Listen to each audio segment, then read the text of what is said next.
Hi there, and welcome to our new exciting podcast. This is a series all about inspiring the next generation and guiding families and professionals on how to champion the career aspirations of their young people who are neurodivergent or disabled. We are proudly sponsored by Warburton's. Yes, the bread people.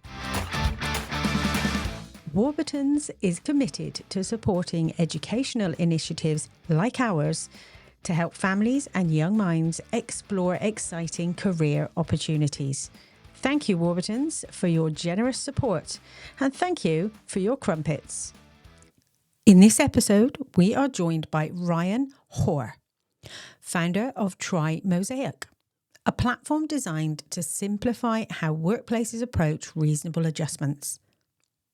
What starts as a conversation about building a business quickly becomes something more personal. What starts as a conversation about building a business quickly becomes something far more personal. Ryan shares his own experience of navigating work systems that weren't built for him, including the moment he was handed a 22-page occupational health report and left to figure it out alone.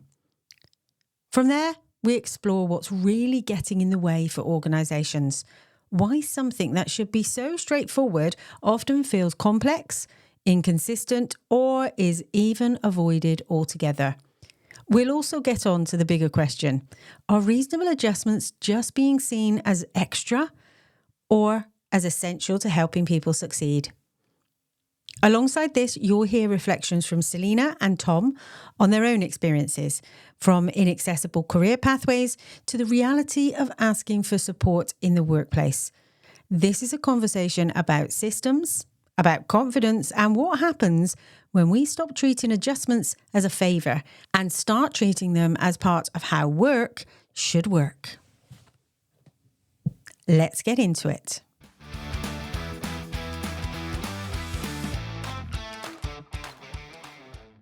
Hello everyone, welcome to Career Conversations. I am really pleased to be able to introduce Ryan Hoare. So for those who don't know, Ryan is the founder of Try Mosaic, and he's going to be talking to us a little bit more about his journey as a founder, entrepreneur, and all round just general lovely person.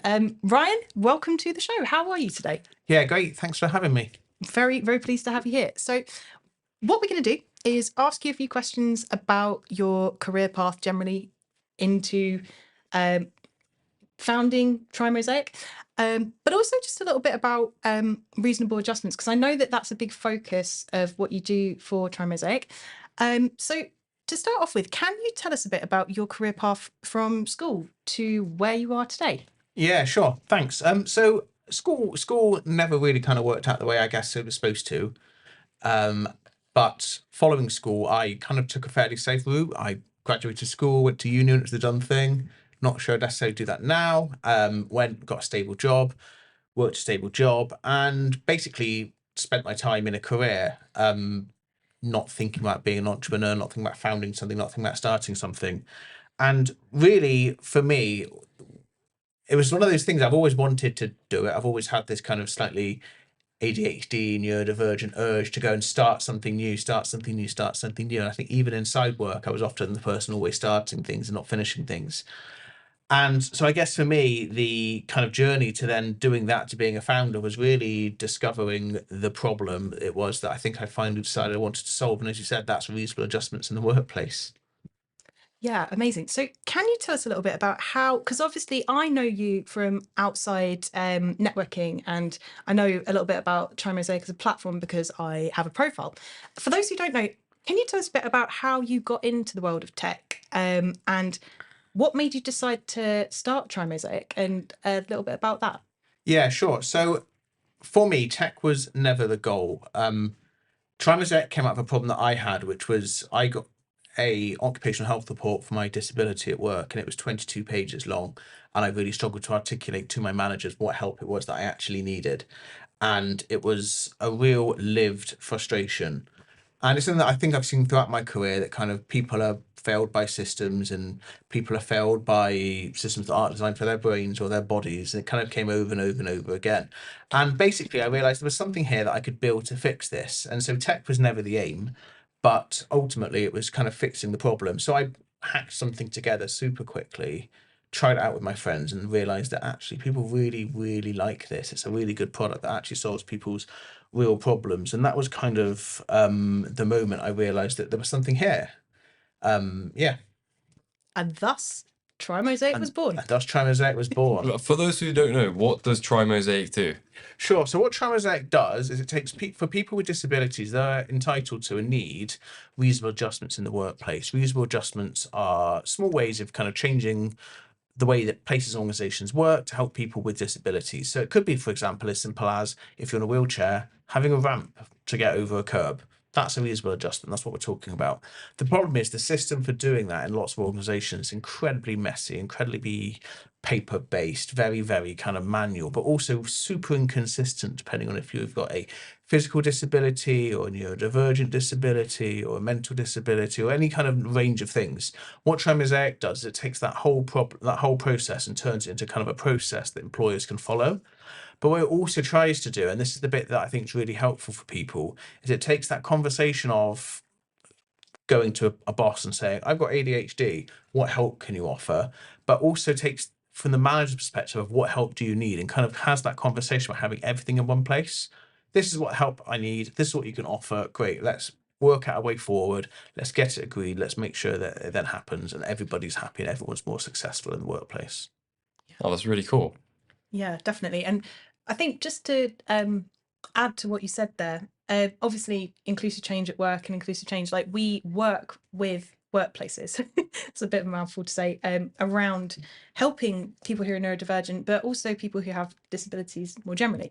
But that is probably one of the core things we come up against when we run our training sessions and when we speak to businesses is, what practical things can I implement for people who need reasonable adjustments? And half the time, people either don't know or they know, but they're scared to put them in place. And I think maybe scared is the wrong word, but I do feel like this is a really fantastic tool for removing that burden of putting it back on the person who needs the reasonable adjustments to be put in place, because they're not the ones who are kind of being, like you said, you got a 22-page occupational health report, which is a lot to process. I mean, it's important and good it's there, but equally, yeah, like being able to digest a 22-page report is difficult for us. And I say that as someone who is also neurodivergent. I think people who aren't neurodivergent often find it hard. And I think it depends massively on kind of your own personal journey, but also your kind of disability. So, I think workplaces are very well set up for doing this for people who are in wheelchairs, for example. They understand the offerings they should be doing, even if it's not necessarily perfect, they do it, they kind of broadly understand. But somebody kind of rocks up and they go, and we see this all the time with some of our users. I'm 52 years old, I've just gone through the menopause and I've realized that I've ADHD and autistic. What can you offer? I've never had this before. I don't know what I need that makes me work. And the reality is a lot of these kind of adjustments are well-trodden things that we already know. You can go online and Google, what adjustments do I need? The problem is the asking for it, making the process work, but also that kind of slightly broader, kind of, great, you've got ADHD and you're going through menopause. How do those two things interact? And that's kind of, again, what we try and bring out. And it kind of creates that safe space to go, you don't need to have that, you don't have that awkward conversation. As an employer, you offer this as a piece of software, you log in, you create your account, you send it to your manager, and they can have that conversation. It makes it super easy. And that's the bit we're trying to solve, is making it easy. Yeah, definitely. And I could talk for hours about how different forms of communication are really important to form part of that. But I would love to ask you, Ryan, about like what a typical day looks like for you. And I know that word typical, I'm using it very loosely because, typical, neurotypical, etc. There's a joke in there somewhere. What does a typical day look like for you as a founder?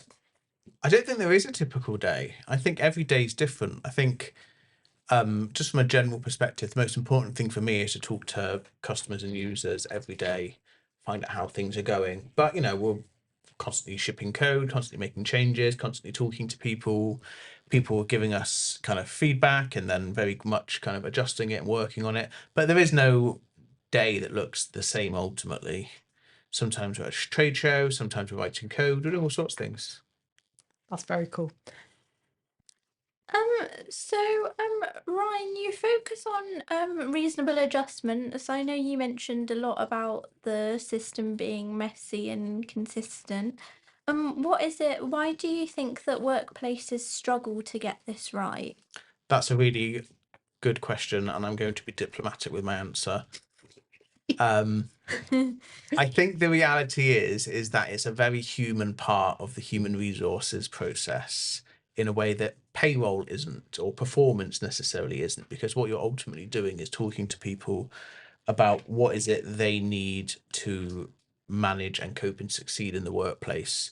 And there's a whole kind of perspective on it that we've built workplaces to suit certain kinds of brains and certain kinds of bodies and certain kinds of people, and that if you don't fit into that more broadly, you struggle. I think that's part of it. But I think the reality is that as society changes and the way we work changes, that is going to shift. And I think it's then having that process that allows employers that work in a structured way to work in that way. The reality is that for some places, like, not all adjustments are reasonable for all jobs. That's the reality, and it requires a lot of judgment. And people are worried about getting it wrong. And that's where we can help, and that's where organisations like Inclusive Change can help. Yeah, definitely. I completely resonate with what you said there. And actually, Lucy and I do have these conversations when we train businesses around not everything is reasonable. That does not mean that people should not be catered for in that sense. I don't know. Maybe catered is the wrong word, but yeah. So I'll give you an example that we use all the time when we do training. So take noise cancelling headphones. Mm-hmm. Noise cancelling headphones, if you work in a shop floor, probably aren't reasonable because you're interacting with customers. Now, let's say that sometimes you work in an office in the back of in the back office of a shop, probably is reasonable.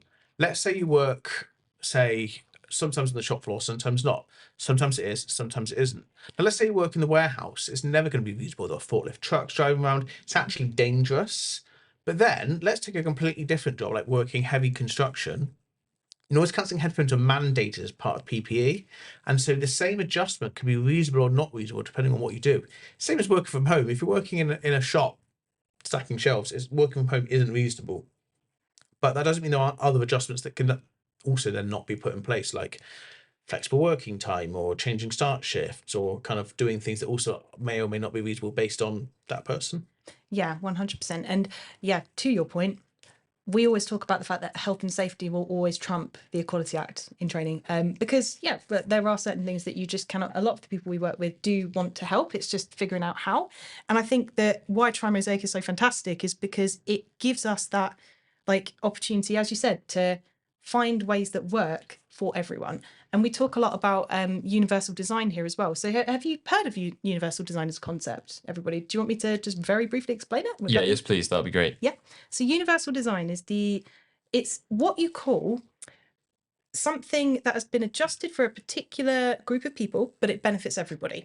So Ryan, earlier on you mentioned curb drops on the pavement for wheelchair users. Now, they were designed with wheelchair users in mind. However, they benefit mums with prams. They benefit Tom going to the airport with a suitcase. They benefit anybody who needs easy access. So somebody who has a guide dog who would need, basically that might also pose a trip hazard if that curb drop wasn't there. So we encourage the kind of mindset shift of that as well. So universal design is very much, if it works for one person, it will work for everybody. And that does take time, but it's also very important. I think it's, I think the one thing about universal design, I don't disagree with what you're saying, but universal design doesn't remove the need to make adjustments under the Equality Act. Absolutely. That's the thing. So again, a case that we use all the time is turning cameras off in meetings is quite a common adjustment for people who are autistic, for example, or neurodivergent more generally, because of kind of the fear of being perceived. And it's kind of broadly recognised that way. you could say that, okay, well, as an organization, we're going to have cameras off as our universal design process, turn it off whenever you want. But what if you've got someone who's deaf who lip reads? Right there, you've got a universal design consideration that actually inconveniences someone. And so then you need to go, well, is it really universal design? Now, some things are, dropped curbs are fine. I don't think there's many places that will struggle with drop curbs unless you're blind and using a cane, and then it can be problematic, which is why we then need to add, raised bumps. And so it's universal design is important, fully support it, but I still don't think it takes away the need to individually look at how can you adjust for the individual as needed and manage the tension that sometimes exists between different groups and disabilities. Yes, 100%. And I think one of the things that really stuck out to me when we first started networking is that actually one of your strengths is being able to look at things in a really diplomatic way. So with that in mind, what skills or strengths would you say you rely on the most in your role at Try Mosaic specifically? And when I say skills or strengths, so is there anything that you've picked up on from your previous career path that you've been able to utilize being a founder? Because being an entrepreneur is really, really fantastic, but I can imagine it's also quite difficult finding your way to begin with, right? So yeah, what strengths would you say you've had to rely on? Yeah, so I think I'm really good at seeing the bigger picture and doing pattern spotting and seeing how things fit together and doing that kind of systems thinking. It's a really common neurodivergent trait, and I think I found something there that works really well. I think the other thing linked to that is I'm not afraid of failing because I've grown up doing it a lot. I was the only person to fail cycling proficiency in my school. I was the only person not to get a pen license. I started off failing and getting on with things. So actually for me, that really matters. I think finally, I think I'm quite stubborn, but in a good way.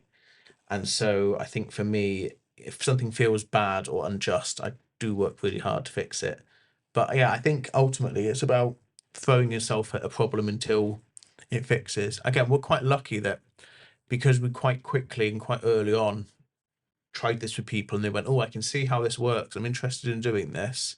That actually, in terms of Try Mosaic at least, and in terms of being a founder, we very quickly discovered that, yeah, we could, we're on a real problem here that we can actually fix for people. And so it's now just a case of pushing on the doors until they open, not wondering, is this door unlocked or not?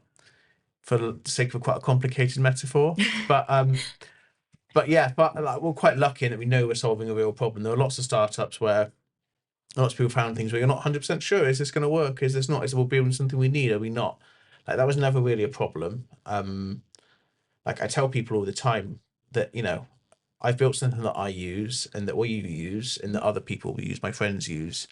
And even if no one else ever uses it, even the people are using it, I've still succeeded and still achieved something. And so now it's just going, we built something people want. It's just a case of let's just keep pushing it.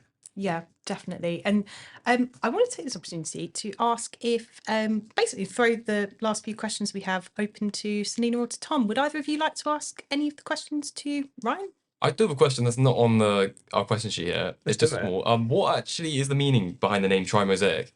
Sure. So Try Mosaic comes from the idea in kind of psychology literature, old idea that people who are neurodivergent have, and I'm doing air quotes here because we're not on video, they have broken metacognition is the phrase, which I disagree with. And so the idea is that people who are neurodivergent don't know about thinking about what they're thinking, which simply isn't true.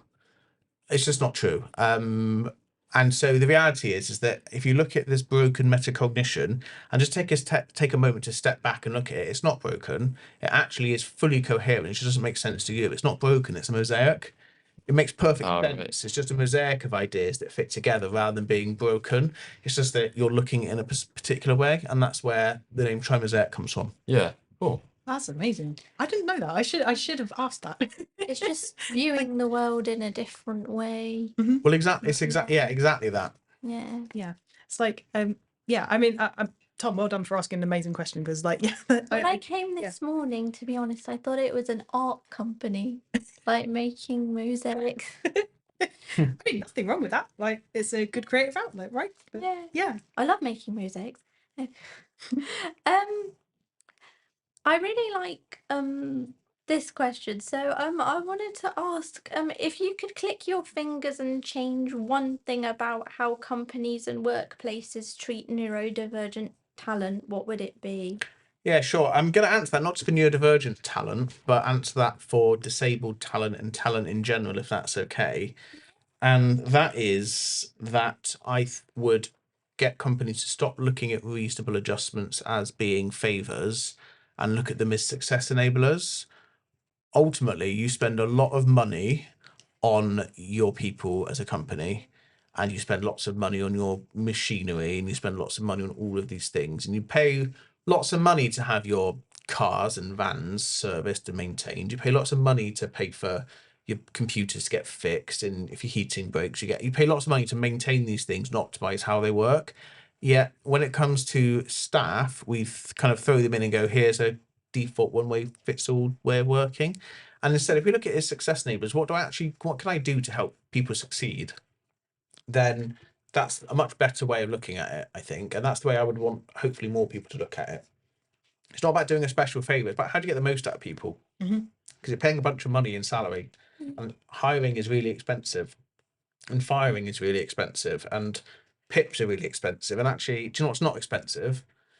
Having a conversation, a structured conversation about how do I get the most out of you, whether you're disabled or not, whether you're neurodivergent or not, and then using that to optimize what we do.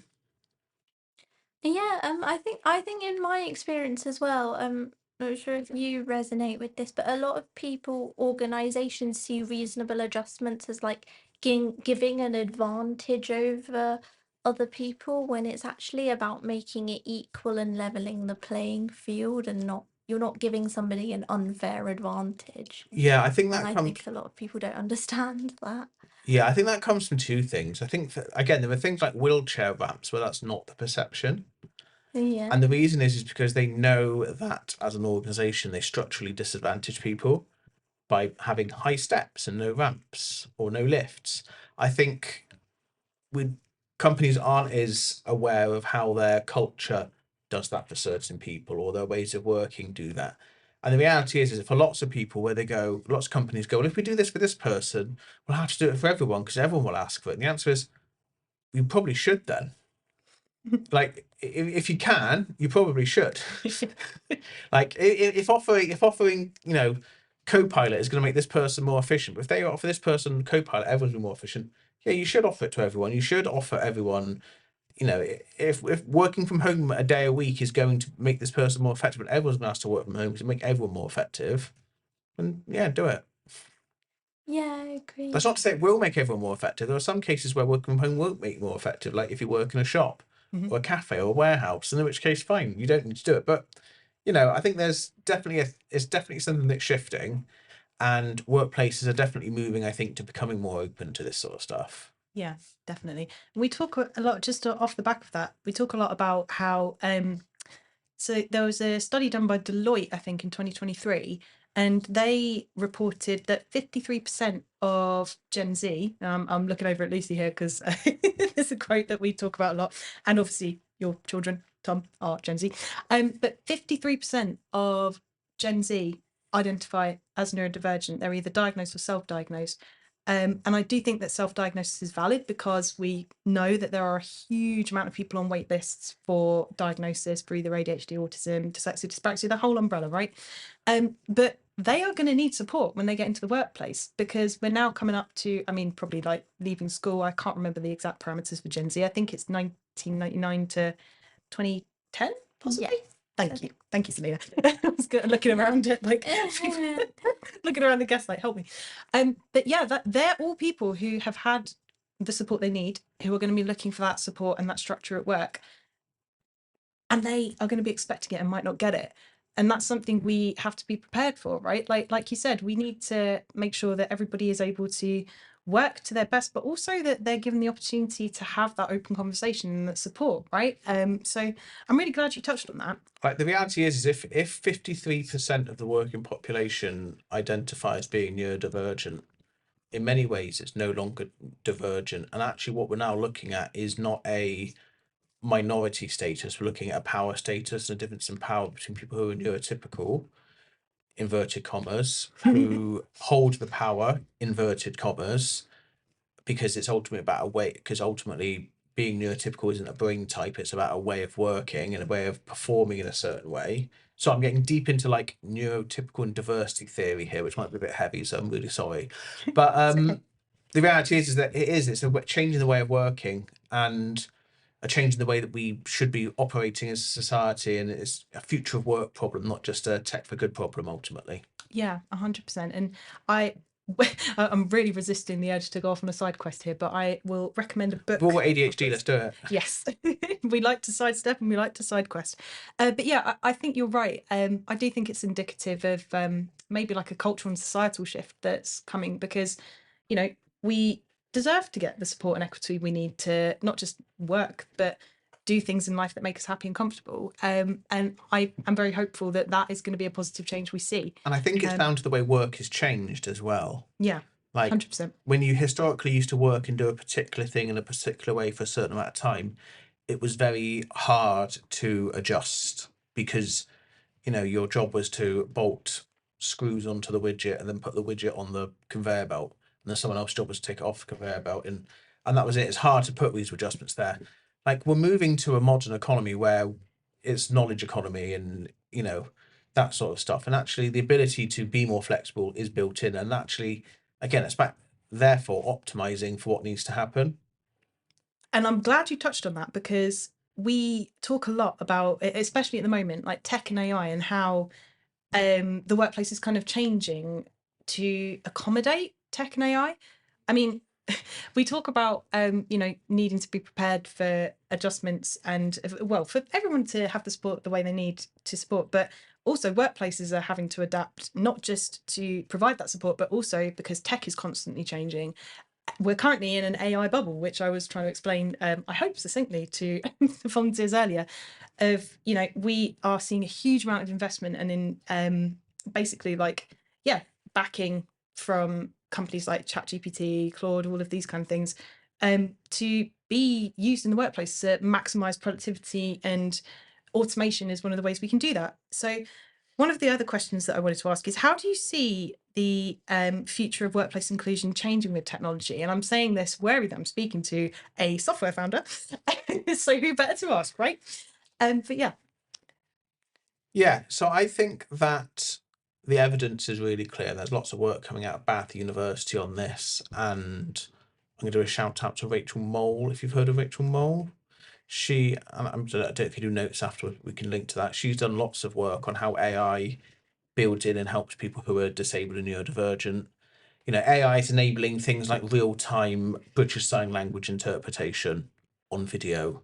It's enabling better captioning. It's enabling, you know, Copilot as a piece, like whatever form of Copilot you use, whether it's ChatGPT or Microsoft or Claude or whatever, the benefits of that on people who are neurodivergent to help structure their thinking and bring things in really helps. And so I think there's, without a doubt, AI is a significant reasonable adjustment. I also think there's a risk here that we can go tools fix all these problems, and we don't talk about the practical lived having a conversation with a manager. We don't talk about the practical, how do we change the culture? How do we do these other things? Like, it's a significant improvement. I use AI a lot. I know lots of people who are neurodivergent do. There's lots of research coming out on it. I think it does really, really help. But I don't think it necessarily replaces that kind of human factor also of just talking to your manager and really understanding the other person that's in front of you.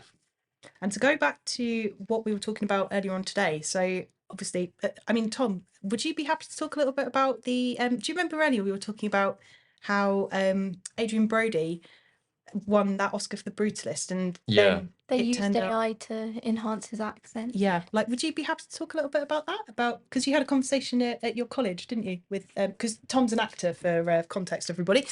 Very good one as well.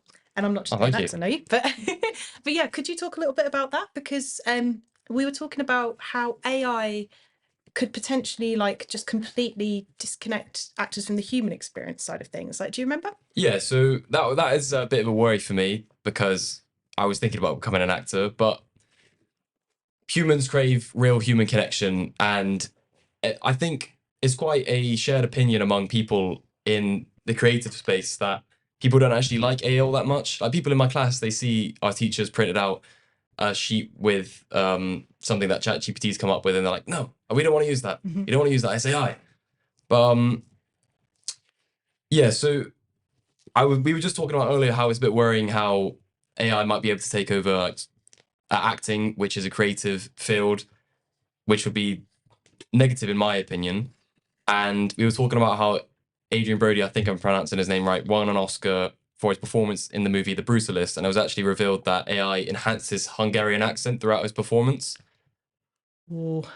Yeah. And he won an Oscar off the back of that. Yeah. Like, which doesn't seem right. Yeah. And he faced a lot of backlash for that. Yeah, which I can understand. And it goes back to what you were saying, Ryan, right? Like AI can be helpful, but can and should it replace acting skills? I mean, you know, like Selena, we were talking about this, weren't we? Like, so Selena is an actor as well.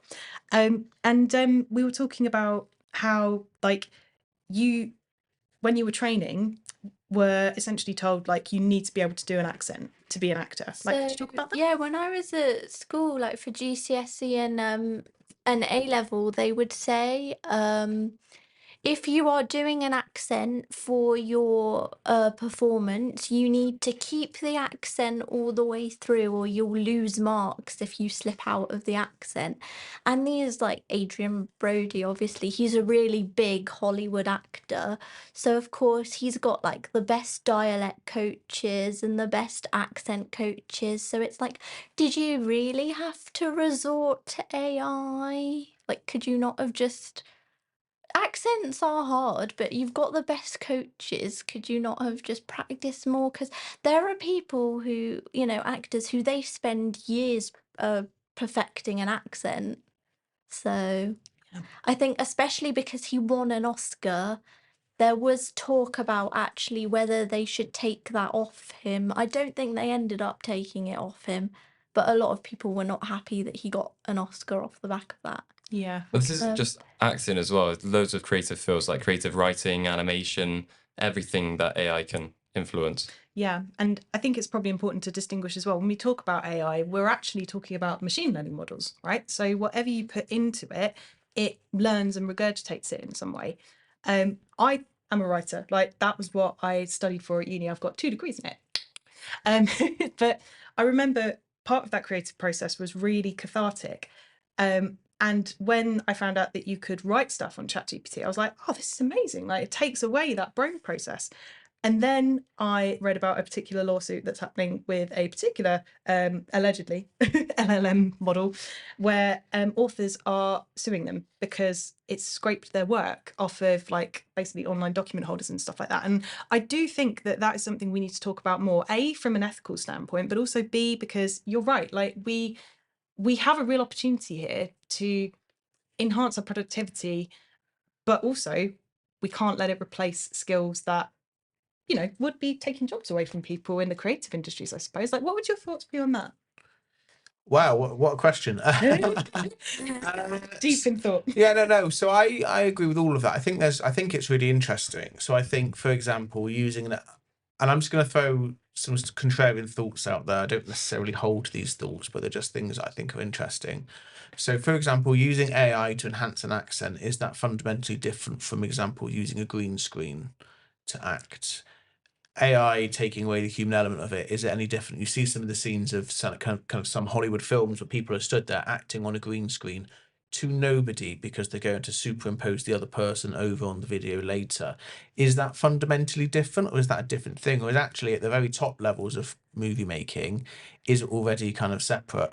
Then on the element of like writing as a tool, I think you see this a lot in software where people are increasingly using things like kind of like Lovable or other apps that are really good, and I like them and have used them, and you know, we use them in Try Mosaic to spin up fun little things that sometimes exist where we don't want to spend a whole day coding it. But the reality is with that, you know, and can see the difference between people who know how to code and use that as a product versus people who are just shouting at the computer to go, please fix the problems. The problems are the app isn't loading, versus people are going, oh, on this page, on this line of the code here.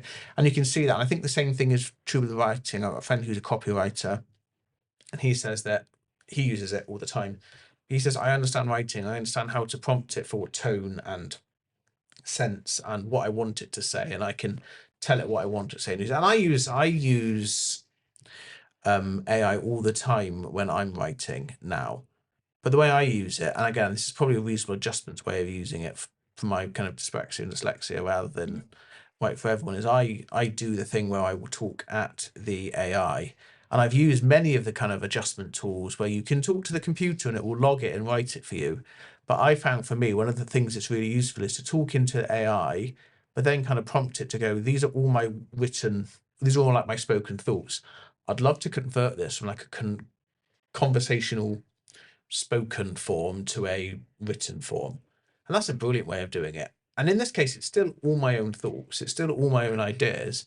I'm not going, please please write a post on this, on reasonable adjustments in the workplace or whatever it is.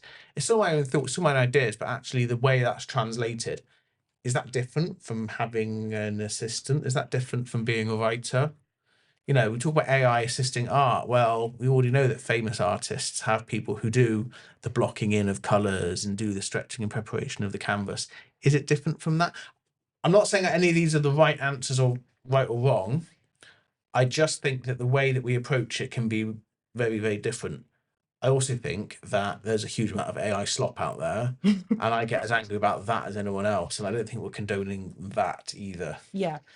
But if I have to watch on my TikTok feed sad animated cartoon cats, but as a consequence of that model, it means that people who are deaf get to be able to understand things in British Sign Language. For me, that's a price I'm willing to pay, aside from all the environmental questions that also need to be answered. Yeah. That's again a sidetrack. Yeah. No, but I think you've raised a really good point there. And actually, I've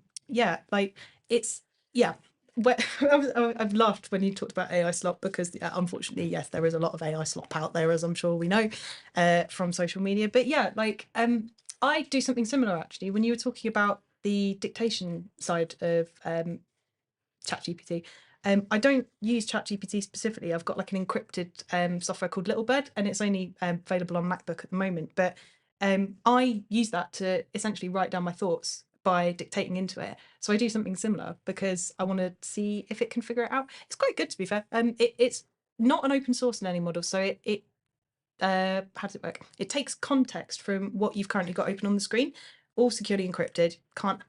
It can't be accessed or used to train models in the same way ChatGPT can. But in that sense, it's been really helpful because I can also capture any meeting notes by basically just recording them. And I don't have to remember to write it down if I'm in a meeting, which means I can actually focus on the meeting and not thinking, oh God, I've got to type this out. I am conscious of your time, Ryan, because we have had a really awesome conversation today, but I'm also conscious that we've been talking for a little bit over time. So I wanted to finish off by asking, what advice would you give to a young person who's nervous about asking for adjustments in their first job? Especially, I suppose, if they're neurodivergent or have a disability. Yeah, so I would say don't be. Awesome, cool. Straight to the I would say don't be. Like, what you're asking for here is something that you're entitled to, but more importantly, it's something that what you're trying to do is get the most out of yourself.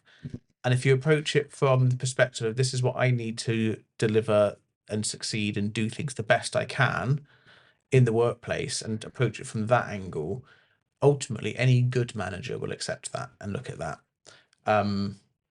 If they don't, there's a whole separate conversation to have. But I think your starting approach is, this is what I need to be able to do the job. Can we talk about it? Is it reasonable? Is it not? I know that some things aren't reasonable. Just because you ask for something doesn't mean that you're necessarily going to get it. But that's a really good, clear way forward. And if you struggle, then contact me, tell me you heard me on this podcast, and we'll see if we can sort you out. That is a really, really good point to end on. So, Ryan, where can people find you? Where can they find out about Try Mosaic if they do want to reach out and ask about any advice that you might have for them? Cool. So you can find us on our website, which is trymosaic.co. And we're not on any other social media other than LinkedIn, unfortunately, because that's where our bios tend to be. But you can always find me and message me on LinkedIn as well. Yes, I was going to say Ryan is very responsive on LinkedIn because, I speak to you on there very often.